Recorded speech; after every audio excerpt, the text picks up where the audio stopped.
हरियाणा में नई सरकार के गठन के बाद मंगलवार को कैबिनेट का विस्तार हो गया।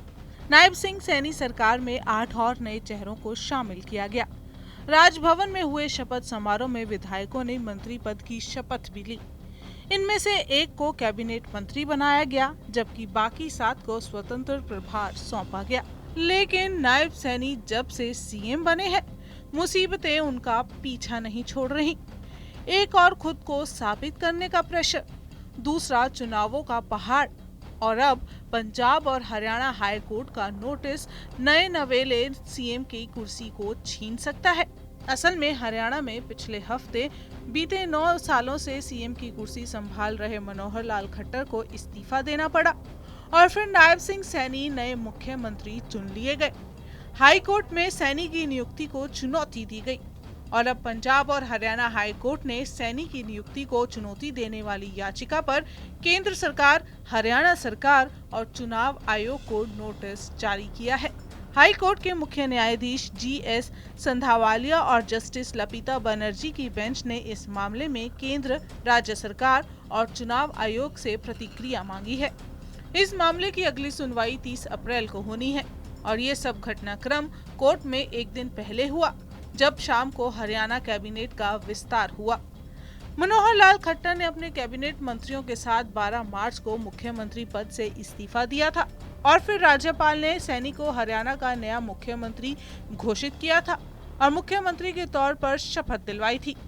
हरियाणा हाईकोर्ट में सैनी की नियुक्ति के खिलाफ याचिका दायर करने वाले वरिष्ठ वकील जगमोहन सिंह भट्टी का आरोप है कि सैनी की सरकार का गठन न सिर्फ अवैध है, बल्कि लोकतंत्र के लिए खुले तौर पर धोखाधड़ी है।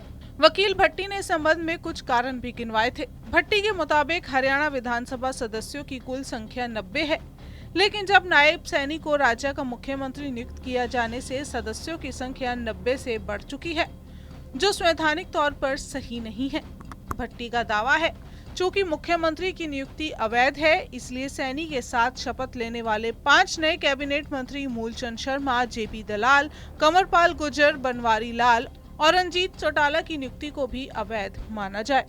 अगर संविधान को हम मानते हैं, भारत के संविधान के मुताबिक भारत का ये व्यवस्था चलती है, तो अगर इसकी अवहेलना करेंगे उसी की संविधान की ओथ लेके, तो ये इलीगल है या लीगल है। ये एक्ट जो है इस मानयोग न्यायालय में टेस्ट पास करता है या नहीं करता, ये अपने आप में देखने वाला सवाल होगा और इसके कई कारण हैं, किस वजह से हैं, ये एक अपने आप में है। दूसरी बात ये है, इसमें जब 90 एमएलए सिटिंग हैं, उनमें से विधायक क्यों नहीं, दल का नेता क्यों नहीं चुना गया? बाहर से ले आने की क्या ज़रूरत पड़ गई? और वो भी जो मेंबर पार्लियामेंट सिटिंग है, कुरुक्षेत्र से बीजेपी के हैं, नायब सिंह सैनी जी, ठीक है।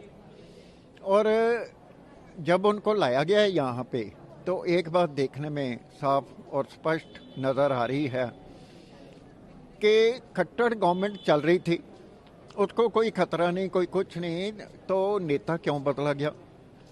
ये समीकरण बताने होंगे इस न्यायालय में और देखते हैं कैसे बताते हैं।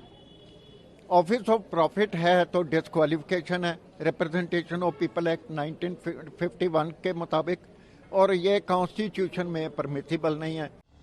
वहीं हरियाणा में बीजेपी ने जिस नायब सैनी को मुख्यमंत्री बनाया है, उन्हें खट्टर का करीबी माना जाता है। सूत्रों के मुताबिक खट्टर से जब सत्ता परिवर्तन पर चर्चा हुई थी, तब उन्होंने सैनी का नाम आगे बढ़ाया था। दूसरी ओर अनिल विज को डिप्टी सीएम बनाया जाना था, लेकिन वो नाराज हो गए और विधायक दल की बैठक के दौरान ही बाहर निकल गए। बीते दिन भी नए मंत्रियों ने शपथ ली, लेकिन उसमें अनिल विज का पत्ता कट चुका था।